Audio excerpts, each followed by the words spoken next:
Paez dans ce nouveau numéro de Tokaboy. Aujourd'hui, nous recevons la présidente de SOS Thyroïde de Corse, Dominique Roupil-Lucchesi. Bonjour. Bonjour Pierre. Alors, tout d'abord, expliquez-nous ce qu'est tout simplement la thyroïde. Eh bien, la thyroïde, c'est ce qu'on appelle le petit papillon qui est situé ici au bas de la gorge et qui a comme fonction de gérer plutôt tous les organes du corps humain. Dire si elle est indispensable. Alors, expliquez-nous, donc, puisqu'on va y revenir après dans le fil de notre émission, ce qu'est la TSH. La TSH, c'est ce qui est libéré par la thyroïde pour pouvoir justement mener à bien toutes les fonctions de l'organisme humain et notamment de tous les organes. Alors, et justement, donc, quand cet organe est touché, que se passe-t-il pour le patient? Quand cet organe est touché, il y a énormément de troubles qui sont occasionnés. Donc ça peut être au niveau cardiaque, ça peut être au niveau pulmonaire, ça peut être au niveau intestinal, y compris au niveau articulaire, au niveau de beaucoup de choses. Tout l'organisme peut en pâtir. Au-delà de douleurs physiques, il peut y avoir également tous les problèmes qui sont liés je dirais au psychique, donc avec beaucoup de variations d'humeur, avec des dépressions qui peuvent se mettre en place, etc. Donc il y a tout un processus. En même temps, à partir du moment où le corps souffre, obligatoirement, au bout d'un moment, la tête souffre aussi. Donc il y a plein d'effets qui peuvent débouter, je dirais, sur des dépressions nerveuses. Voilà. Alors, l'occasion aussi d'en parler, quels sont les symptômes pour les gens qui se demandent? Alors, les symptômes de quelqu'un qui est atteint d'une maladie de la thyroïde, ça dépend du type de la maladie, si c'est une maladie de base d'eau, si c'est Hashimoto, si c'est en hyper ou en hypothyroïdie. Par exemple, une personne qui est en hypothyroïdie va prendre beaucoup de poids, elle va se sentir très mal, très fatiguée, va avoir besoin de dormir constamment, elle va avoir des maux de tête. Une personne qui est en hyperthyroïdie, elle, par contre, va perdre énormément de poids. Elle va être surexcitée, elle va moins dormir. Enfin voilà, il y a vraiment des symptômes différents selon la maladie. On se rend compte de l'importance de cet organe justement qui agit sur beaucoup de points du corps. Oui, tout à fait. Et en Corse, combien de personnes sont touchées par ça? Alors, il y aurait, semble-t-il, d'après les chiffres que nous avons eus par la Sécu, et je ne les affirmerai pas parce que je n'ai pas la certitude, il y a à peu près 4000 personnes qui sont atteintes ici en Corse. Mais je n'ai pas la certitude du chiffre. Alors, on parle beaucoup de Tchernobyl dans cette maladie. Est-ce que c'est la seule cause? Qu'est-ce qu'on peut en dire finalement? Alors, Tchernobyl, ok, moi je veux bien, il n'y a pas de souci. Tchernobyl a frappé la Corse, elle a frappé d'autres régions également. C'est vrai que nous, on a été impactés douloureusement par ça. Il y a eu énormément de cancers de la thyroïde qui ont été déclarés en Corse. Indépendamment de ça, cette maladie continue à être, je dirais, en exponentialisation. Elle est vraiment en train d'augmenter. En Corse et dans tous les pays du monde, je vais dire du monde, parce que on peut voir aujourd'hui, par exemple, sur l'hôpital de Marseille, il y a quand même à peu près 1000 sur la conception, 1000 opérations qui sont faites par an. Donc, c'est dire vraiment si cette maladie est en train de s'accentuer et de prendre de l'ampleur. Et nos enfants, nos petits-enfants risquent aussi d'être atteints par ces problèmes de thyroïde. Et donc aujourd'hui, si vous êtes ici sur Télé Paez dans notre émission, c'est pour représenter le collectif SOS Thyroïde, donc un collectif qui est né à la suite de la modification d'un de vos médicaments, le Levothyrox. Alors, le Levothyrox, d'abord, qu'est-ce que c'est? Alors, le Levothyrox est donné essentiellement à des personnes qui souffrent d'hypothyroïdie. C'est un médicament qui est là justement pour essayer de stabiliser cette thyroïde au niveau de la TSH et qui va ainsi permettre à l'organisme de reprendre ses fonctions normales. D'accord. Et donc, cette modification de ce médicament, comment s'est-elle faite? Quelle est cette modification? Alors, il y a eu une modification qui s'est faite donc l'année dernière, donc ça fait un petit peu plus d'1 an aujourd'hui. Ça s'est passé exactement le 30 mars dernier, où on a mis sur le marché une nouvelle molécule donc en fait la nouvelle formule du Levothyrox. Il faut savoir une chose qui est assez rigolote, c'est qu'à ce moment-là, personne n'était au courant que la formule avait changé. C'est-à-dire que nous, on est allés tous, bêtement, récupérer un autre médicament et on nous a juste dit « non, vous inquiétez pas, c'est le packaging qui a changé, tout va bien ». Or, cette formule a été changée sans que personne ne soit au courant, et y compris, je pense, les médecins et les pharmaciens, je pense. Alors donc, à quel niveau se situe-t-elle, pardon, cette modification? Alors, si vous voulez, durant toute ces 30 dernières années, le lévothyrox était fabriqué donc avec de la thyroxine, forcément, et du lactose. Or, du jour au lendemain, on a supprimé le lactose pour le remplacer par deux excipients qui sont le mannitol et de l'acide citrique. Et donc, des effets secondaires, quels sont-ils? Alors, les effets secondaires n'ont pas tardé à survenir. Beaucoup de personnes ont commencé à avoir des maux de tête, à perdre des cheveux, à avoir des vertiges, des douleurs articulaires, des problèmes intestinaux. Enfin, c'était vraiment quelque chose d'extraordinaire au niveau des symptômes. Ils étaient très, très, très nombreux. Et là, en fait, les gens ont commencé à aller consulter les médecins. J'ai tel problème, qu'est-ce que c'est? À part des tas d'analyses, des tas d'examens. Et ce qui était assez étrange, c'est que au niveau des résultats d'examen, tout le monde allait bien. Alors, Donc, on ne savait pas encore que cette formule avait une incidence sur le corps humain. alors, il y a effets secondaires, j'ai envie de dire, et effets secondaires. À quel point sont-ils gênants, voire handicapants, ces effets secondaires? À quel point? Mais vous ne pouvez plus rien faire. C'est vraiment, je parle de mon cas puisque je suis là et je peux bien en parler. Par exemple, moi, durant 2 mois, je ne pouvais plus marcher, je ne pouvais plus monter les escaliers. J'avais des douleurs au niveau du corps qui étaient horribles. J'ai dû rester pratiquement 2 mois chez moi, enfermée, allongée, à ne rien faire. Donc, ça a eu un impact au niveau de la profession, ça a eu un impact au niveau de la sociabilité avec les gens, parce qu'évidemment, on n'a plus envie de les voir. Ça a un impact au niveau familial, au niveau du couple. Enfin, c'est vraiment quelque chose d'horrible. Alors, et à quel moment avez-vous fait le lien entre ces effets, ce que vous avez ressenti, et le changement de ce médicament? Alors, c'était au mois d'août. J'ai rencontré une dame qui m'a parlé justement de ce problème qu'elle avait avec cette nouvelle formule du lévothyrox. Alors, je dois vous dire que moi, je n'étais au courant de rien parce que réellement, je n'écoute pas les infos, bref. Et elle me parle de tout ça et j'ai trouvé ça un peu étrange quand même que en France, on s'amuse comme ça à donner un médicament qui est un véritable poison comme ça aux gens. Je suis rentrée chez moi. Quelques jours après, j'ai commencé à faire des investigations. Et là, je me suis rendu compte qu'effectivement, cette dame avait raison. Et c'est à partir de là, je dirais que pour moi, est venue une grosse colère qui m'a fait bouger jusqu'à aujourd'hui, puisque je suis là avec vous. Et je bouge encore. Alors oui, on va revenir un peu sur ce moment-là. Comment s'est créé le collectif? Comment est venue cette vague, je dirais? Alors, comment ça s'est créé? Ben, écoutez, moi personnellement, donc c'était ça, je vous racontais l'épisode de fin août. Euh, Madame Buzyn annonce, donc à partir de là, je commence à regarder la télévision, et Madame Buzyn annonce qu'il y aura une alternative à partir du 15 septembre, donc les gens pourront choisir entre la nouvelle formule et un autre médicament. Le 15 septembre, je me dis, ok, Domi, tu attends. Le 15 septembre, je vais à ma pharmacie, évidemment, pas de médicaments de substitution. Le pharmacien me dit, ça sera le 30 septembre, donc le 30 septembre, je vais à ma pharmacie, toujours rien. Finalement, c'est arrivé le 15 octobre. Et je peux vous dire que j'étais très en colère parce que durant tout ce temps, je continuais à m'empoisonner et j'allais très mal. Euh, C'était à partir de fin octobre, je pense, que j'ai vu un article dans le journal avec des avocats qui organisaient une réunion en Corse. Donc j'ai vite pris contact et j'ai été les contacter et j'ai participé à cette réunion. Et au vu de nos discussions, le lendemain, j'ai créé le groupe Facebook SOS Thyroïde Corse, avec la volonté de créer ce collectif. Voilà. À savoir que sur le groupe, le premier jour, il y avait déjà une centaine de personnes qui s'étaient inscrites. Et aujourd'hui, combien de... Alors nous sommes un peu plus de 800. Malheureusement, il n'y a pas la totalité des gens parce qu'il y a beaucoup de gens... des personnes âgées qui n'ont pas Internet, beaucoup de gens qui n'ont pas Facebook, beaucoup de gens qui ne nous connaissent pas. Mais c'est assez sympa quand même, 800 personnes, c'est bien. Et combien y a-t-il d'utilisateurs de Levothyrox, si encore, est-ce que vous avez des chiffres? 4000. 4000.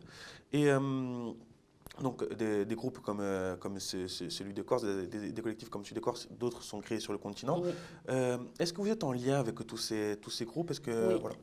Alors, on est en lien, on communique de temps en temps, on mène des actions communes. Une action commune qui a été menée il n'y a pas très longtemps a été d'écrire une fois de plus à Madame Buzyn, d'écrire à la MNSM, d'écrire au laboratoire Merck. Donc, on fait des lettres assez régulièrement pour manifester notre mécontentement et surtout pour demander des réponses. Mais bon, c'est un petit peu un coup de pied dans l'eau, quoi. Parce que tout le monde s'en fout. Une étude de l'Agence nationale de la santé du médicament explique que ces effets étaient connus et calculés. Est-ce que vous avez eu connaissance de ce changement? Est-ce que des médecins vous ont prévenu? Non. Dire ça, c'est un mensonge. Alors en fait, si vous voulez, même sur l'ancienne formule du lévothyrox, il y a notifié tous les effets indésirables que je vous ai cités. Mais personne n'a eu de problème avec cette ancienne formule, ou tout au moins les cas étaient rares. D'ailleurs, on n'a jamais entendu parler du lévothyrox avant cette histoire. Donc c'est dire si le médicament était stable et était bien. Certains parlent d'effets nocebo, c'est-à-dire donc des effets indésirables d'origine psychologique après administration d'un médicament. Donc en gros l'effet inverse du placebo. Est-ce que c'est imaginable que cette surmédiatisation ait pu créer finalement plus de malades? Non. Non. Les personnes qui ont eu des symptômes pendant des mois ne savaient pas que c'était dû à cette nouvelle formule.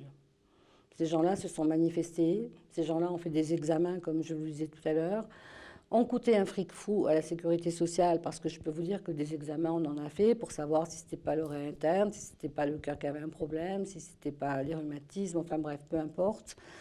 Donc non. Non, ça a été une volonté qui a été faite par les médias de dire que c'était un effet nocebo. D'ailleurs, ce mot, il n'existe même pas à l'origine.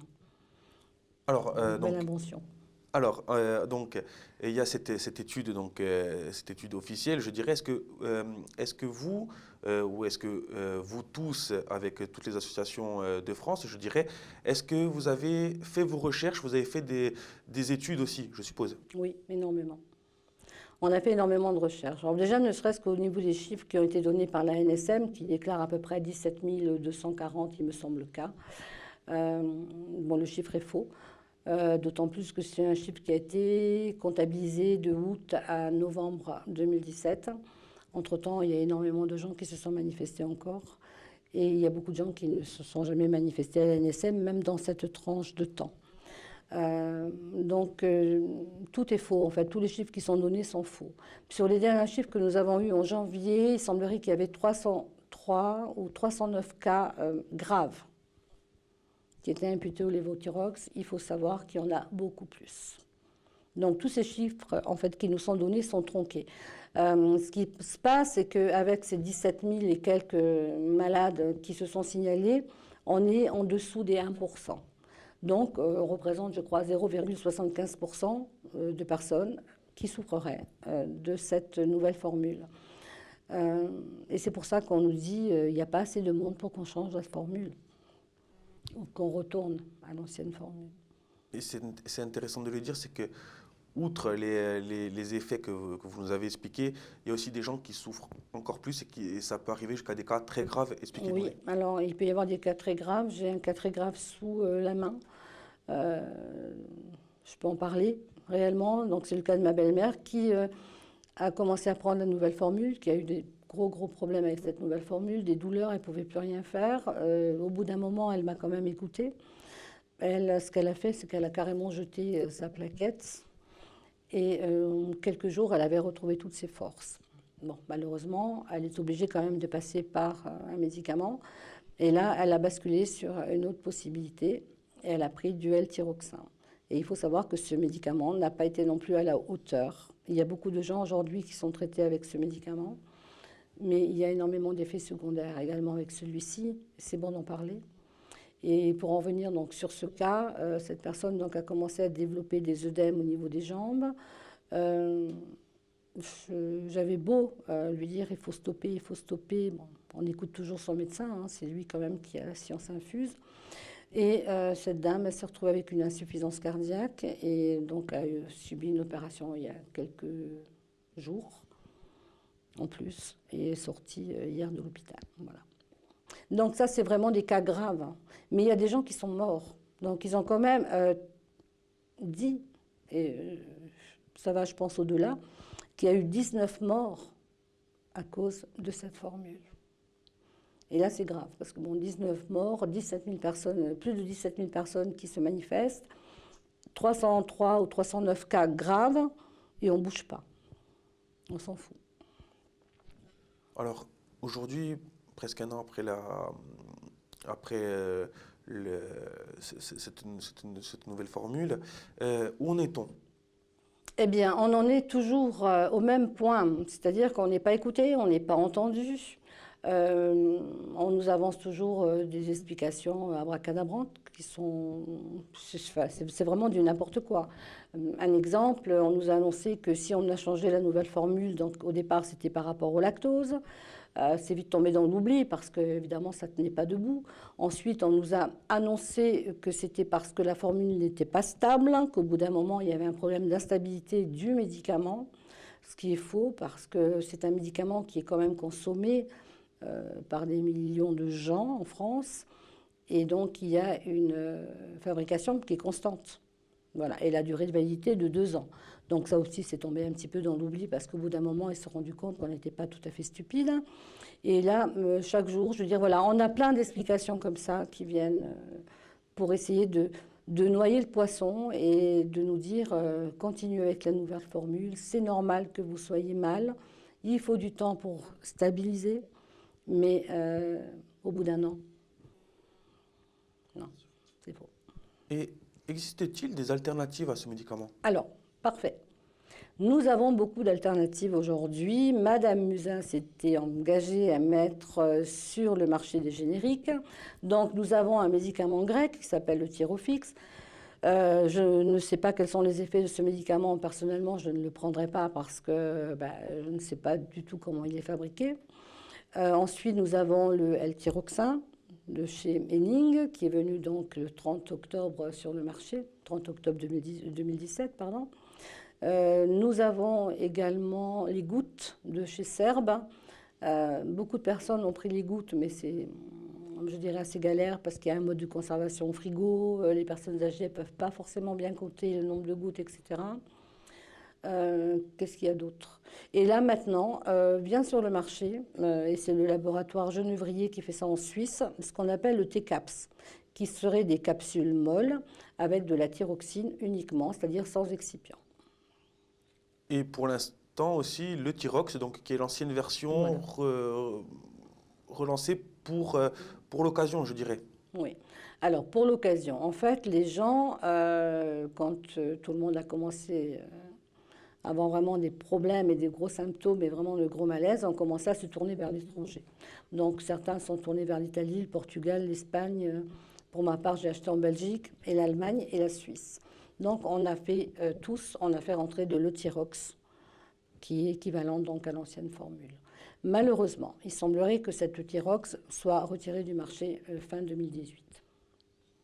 Donc nous allons encore nous retrouver, je dirais, dans une impasse. Et alors justement, avec ces autres pays européens, est-ce que vous avez des liens? Est-ce que aussi on peut supposer pour eux aussi il y a des craintes? Comment ça se passe, cette mobilisation, je dirais? J'ai juste envie de vous dire ceci, c'est-à-dire qu'il y a une douzaine d'années aux États-Unis, cette formule-là, que nous avons ici en France, a été mise sur le marché. Là-bas, ils se sont rendus compte qu'il y avait des effets, et cette formule a été totalement arrêtée et complètement oubliée. En Israël, cette nouvelle formule a été donnée également. Au bout d'un moment, ils se sont rendus compte des effets secondaires, les gens se plaignaient. Mais là, par contre, le gouvernement a agi. Ils ont vraiment organisé une enquête, une véritable enquête. Et ils ont complètement rejeté ce médicament et ont même attaqué les laboratoires Merck pour mise en danger de la vie d'autrui et empoisonnement. La Suisse également a sorti donc là maintenant avec les laboratoires Genevrier et le T-Caps. Le Luxembourg a refusé également cette formule. Et nous-mêmes, au niveau des collectifs, nous avons fait des courriers un petit peu à tous les pays européens pour dire attention, vous voyez ce qui se passe en France, les mettre en garde. Et après, bon, ça ne nous appartient pas, donc on ne sait pas. Mais nous faisons nos démarches à ce niveau-là. Alors, ma dernière question. Alors, la ministre de la Santé se montre plutôt discrète sur ce dossier. Vous, qu'attendez-vous des pouvoirs publics maintenant? Simplement qu'ils nous remettent en place l'ancienne formule. On avait quand même une formule qui fonctionnait très bien. Personne ne se plaignait. Du jour au lendemain, on nous l'enlève pour des raisons X ou Y, et il y en a des milliers de raisons. Et chaque fois qu'on demande à Madame Buzyn, mais Madame Buzyn, pourquoi ne remettez-vous pas l'ancienne formule? Elle nous répond, oui, mais il y aura des alternatives, vous allez avoir d'autres médicaments, vous allez pouvoir choisir, mais elle ne donne jamais une réponse sur le pourquoi on ne remet pas le lévothyrox en France. À savoir quand même qu'il y a 2 usines en France. Une à Bourgoin-Jallieu et l'autre, bon, je ne sais plus, qui fabriquent l'ancienne formule pour l'Italie, pour d'autres pays étrangers.